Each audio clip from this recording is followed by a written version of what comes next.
I was lounging on my couch, scrolling through my phone, enjoying the quiet of my small apartment. It was one of those rare days off where I had nothing planned, just me, my thoughts, and the gentle hum of the city outside. Then, the doorbell rang, slicing through the silence. I wasn't expecting anyone. Curious, I got up and walked to the door, peering through the peephole. The sight on the other side made my heart skip a beat. It was my mother, Anne. I hadn't seen her in years, not since I was a little girl. I hesitated for a moment, my hand hovering over the doorknob. Then, gathering my thoughts, I opened the door. There she stood, looking so different from the woman I remembered. Her once bright, alert eyes now seemed dull and tired. Her hair, which used to be neatly done, was now unkempt and graying. "Emily, it's been so long," she stammered, her voice trembling. I wasn't sure how to respond. "Mom, what are you doing here? I wanted to see you. I've missed so much, and Her voice trailed off as she looked down, avoiding my gaze. I felt a wave of emotions, from anger to confusion. Missed me? You were gone, Mom. You left us. I know, and I'm so sorry, Emily. Can we talk? I sighed, stepping aside to let her in. The apartment suddenly felt smaller with her presence. We sat down, the air heavy with unspoken words and years of absence. Why now, Mom? Why after all these years? She looked at me, her eyes welling up. I made mistakes, Emily, big ones, and I want to try to make things right, if you'll let me. I was skeptical, not sure if I could trust her words, but a part of me wanted to hear her out, to understand why she left and why she was back. Okay, Mom, let's talk. As she started to speak, I braced myself. This was going to be a long conversation, one that I never imagined having. But here we were, about to unravel years of silence and hurt. As I sat across from my mother in my living room, her presence stirred up memories I had long tried to bury. I found myself drifting back to when I was 7 years old, the year everything changed. Dad, where's Mom? I remember asking one evening. My father, David, was tucking me into bed, his face shadowed with worry. She's gone away for a bit, Emily, he had said softly, trying to mask his sadness. Gone away? Where? Just away, he had replied, forcing a smile. But I'm here, and I'll always be here for you. Those words stayed with me as I grew up. My mother, Anne, had left us without a word, leaving Dad and me to fend for ourselves. It wasn't easy for Dad, juggling work and raising me alone, but he never complained. He was my hero, always there with a hug and a joke to make me smile. Then, 3 years later, Sarah came into our lives. She was Dad's co-worker who became a friend and, eventually, much more. I remember the day Dad introduced her to me. Emily, this is Sarah. She's a very special friend, he had said, his eyes bright with a happiness I hadn't seen in a long time. Hi, Emily. Your dad's told me so much about you, Sarah had said, kneeling down to be at eye level with me. Are you going to be my new mom? I had blurted out, curious and a little wary. Sarah had laughed gently. Well, I'd like to be your friend first. Would that be okay? I had nodded, and from there, Sarah became a constant presence in our lives. She was kind and patient, never trying to replace my mom, but instead creating her own special place in my heart. She helped me with my homework, listened to my endless stories, and was there for every school play and sports day. Dad, I like Sarah, I had told him one night. She makes you happy. She does, Emily. She makes us both happy, he had replied, hugging me close. Looking back, those years with Dad and Sarah were some of the best of my life. They filled the gap left by my mother's absence, creating a new, different family dynamic that I cherished. Now, sitting across from Anne, I realized how much of my childhood she had missed and how much of it had been shaped by her leaving. There were so many questions, so much to process. I took a deep breath, ready to dive into the past and confront the memories head-on. Life, as I had come to know it with Dad and Sarah, took another turn when I was 25. That year, we faced the heartbreaking loss of Dad. It was a sudden and painful event that left a void in our lives. I remember the day vividly. Sarah and I were in the kitchen when we got the call. I could tell from Sarah's face that something was terribly wrong. "Emily, it's your dad," she said, her voice barely above a whisper. "There's been an accident." The drive to the hospital was a blur. We arrived only to be told that Dad had passed away. I felt numb, unable to process the news. Sarah held me as I cried, her own tears mingling with mine. In the weeks that followed, Sarah was my rock. She took care of everything, from the funeral arrangements to comforting me. I was lost in grief, but Sarah was always there, offering a shoulder to cry on and words of comfort. "Emily, your dad loved you so much," Sarah told me one evening as we sat in the living room, surrounded by Dad's photos. "He was so proud of the woman you've become." "I miss him, Sarah. I miss him so much," I said, tears streaming down my face. "I know, honey. I miss him too. But we'll get through this together. We're family," she replied, holding me tight. That moment solidified something I had always felt. Sarah was more than just my stepmom. She was my family, the one who stood by me through the darkest times. Her presence gave me a sense of stability and comfort when everything else seemed to be falling apart. As time passed, Sarah and I grew even closer. We leaned on each other for support, finding solace in our shared memories of Dad. She encouraged me to pursue my career and was always there to celebrate my successes and comfort me in my failures. Looking back on those days with Anne sitting in front of me, I realized how much Sarah had stepped in to fill the void left by both my mother's absence and my father's passing. She was a constant source of love and support, something I wasn't sure I could ever expect from Anne. "Mom, Sarah was there for me in every way. I don't know what I would have done without her," I said, meeting Anne's gaze. Anne looked down, her expression a mix of sadness and regret. "I'm sorry I wasn't there for you, Emily. I truly am."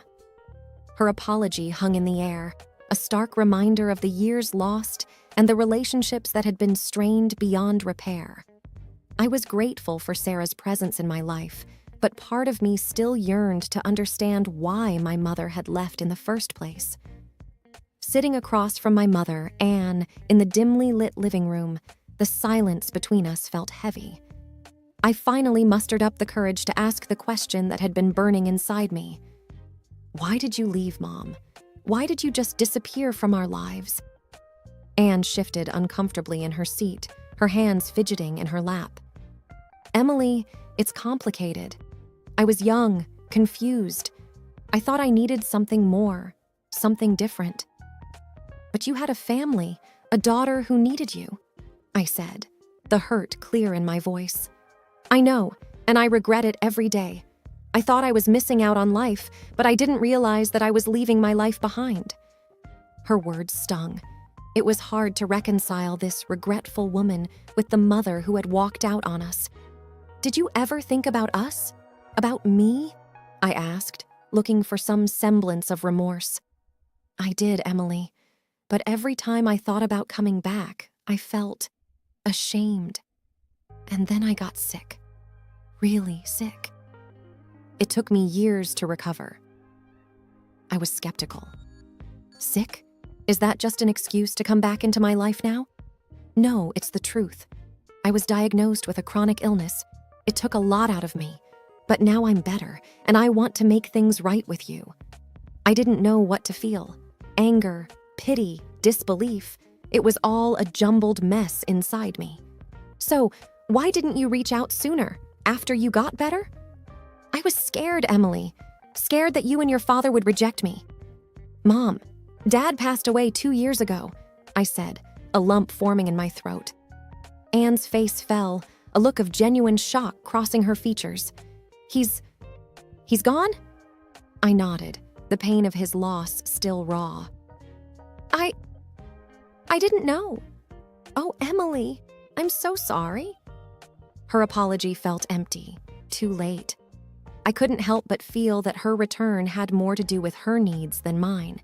As we sat there, I realized that the past couldn't be changed, but I had a choice about what to do with these revelations. I could hold on to the anger and pain, or I could try to understand and maybe find some closure. It was a lot to process, and I wasn't sure where to start. "I think that's enough for tonight, Mom. We can talk more later," I said, standing up. Anne nodded, looking defeated. "Okay, Emily, I'll give you some space." As she left, I felt a mix of emotions. Part of me was still the abandoned little girl, while another part was an adult, trying to make sense of the past. One thing was clear: this conversation was just the beginning. After several days of mulling over our last conversation, I decided to give my mother, Anne, another chance to explain herself. We agreed to meet at a local coffee shop, a neutral ground away from the memories of my apartment. As I sat across from Anne, sipping my coffee, I noticed how she nervously twisted her napkin. It was clear she had something on her mind. "Emily, I'm grateful you agreed to see me again," she started, her voice shaky. "I know I've missed so much, and I can never make up for that. But I need to ask for your help." I put my coffee down, a sense of apprehension building. "What kind of help?" It's about my living situation. Since I got better, I've been staying with a friend, but I can't stay there much longer. I've found a small apartment nearby, but I can't afford the rent on my own." I felt a knot in my stomach. This was the last thing I expected. "Mom, I don't know. I'm not sure if I'm ready to—" She cut me off. "I understand, Emily. It's just, I have nowhere else to turn. It's hard for me to ask, but I need this." I was torn. On one hand, she was my mother, and she seemed genuinely in need. On the other hand, I couldn't shake off the years of abandonment and the recent revelations. "How much are we talking about?" I asked, trying to sound neutral. "It's $2,000 a month. I've saved up some, but I need help covering the rest. Maybe just for 1 year, until I get back on my feet." I did the math quickly in my head. It was a significant amount, especially on top of my own expenses. "Mom, I'll need to think about it. This is a lot to ask." "I know, Emily, and I wouldn't ask if I wasn't desperate. Please think about it. I want to rebuild our relationship, and being closer would help." We finished our coffee in silence. As I walked back to my apartment, her request weighed heavily on me. Part of me wanted to help, to maybe start mending our broken relationship. But another part was hesitant, unsure if this was just another disappointment waiting to happen. I knew I had a tough decision to make. After grappling with my mother's request for financial help, I reluctantly agreed to pay her apartment rent for a year, a decision that left me feeling uneasy. The sum was substantial, $24,000, but a part of me hoped this gesture might bridge the gap between us. A week later, I decided to visit her new apartment unannounced, hoping to see how she was settling in. As I approached her door, I overheard voices inside, loud, boisterous, and unmistakably Anne's. Curious and concerned, I paused to listen. "Can you believe it? My own daughter, such a fool to pay a whole year's rent up front. Talk about easy money." Anne's voice echoed through the thin door, dripping with mockery and amusement. My heart sank. I felt a mix of anger and betrayal swirling inside me. I had extended a helping hand only to be laughed at and taken advantage of. Mustering my courage, I knocked loudly on the door. The voices hushed as Anne opened the door, her expression turning from jovial to shocked upon seeing me. "Emily! What a surprise!" she stuttered, trying to mask her guilt. I stepped inside, facing her directly. "I heard what you said, Mom. About me, about the rent." Anne's face went pale. Emily, it's not like that. You misunderstood. No, Mom. I understood perfectly, I replied, my voice steady despite the hurt.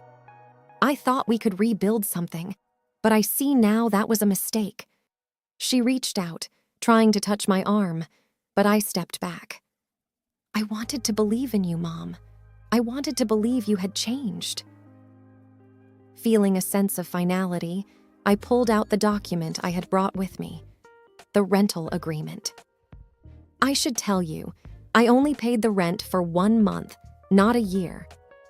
Anne's eyes widened in disbelief. But you said... I said I would help you, and I did, but I wasn't going to let you take advantage of me. You'll need to find somewhere else to live after this month is over. Turning away from her stunned expression, I walked out of the apartment, leaving behind her cries and pleas for forgiveness. It was a harsh lesson in trust, and one I wouldn't soon forget. As I walked away, I knew this marked the end of any reconciliation with Anne. The hope of a mother-daughter relationship had been shattered, replaced by the stark reality of her betrayal. After the revelation of my mother's deception, I felt a mix of anger and heartache. I needed someone to talk to, someone who would understand, so I went to see Sarah, my stepmom.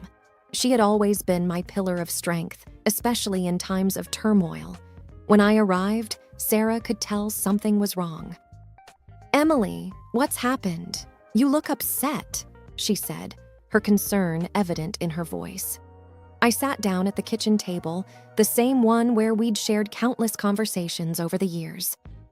"It's Mom. She tricked me, Sarah. I paid her rent, thinking I was helping, but she was just using me.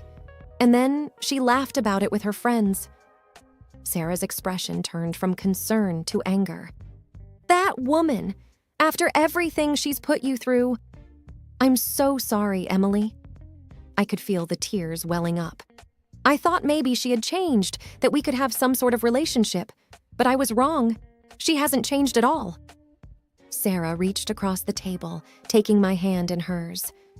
"You're a kind and generous person, Emily. You did what you thought was right. Don't let her actions make you think otherwise." "But I feel so stupid, Sarah. I should have known better," I replied, my voice cracking. "Emily, you're not stupid. You're human, and you have a big heart. Sometimes that means you get hurt, but it's also what makes you so special," Sarah said, giving my hand a reassuring squeeze. We talked for hours, Sarah listening and offering advice. She reminded me of the strength I had within me, strength that had carried me through tough times before. As I was about to leave, Sarah stopped me. "There's something you should have. It might help if your mother causes any more trouble." She handed me an envelope. Inside were legal documents. The ones that showed my mother's parental rights had been terminated years ago. "If she tries to demand anything from you, these will protect you. Legally, she has no claim over you or your finances," Sarah explained. I hugged her, grateful not just for the documents, but for her unwavering support. "Thank you, Sarah, for everything." As I left Sarah's house, I felt a sense of clarity. The situation with my mother was painful, but I wasn't alone. I had Sarah, and I had a resilience that had been tested but not broken. The path forward wouldn't be easy, but I knew I could handle it, with Sarah by my side. 2 weeks after the revelation of my mother's deceit, I was startled by a loud banging on my door.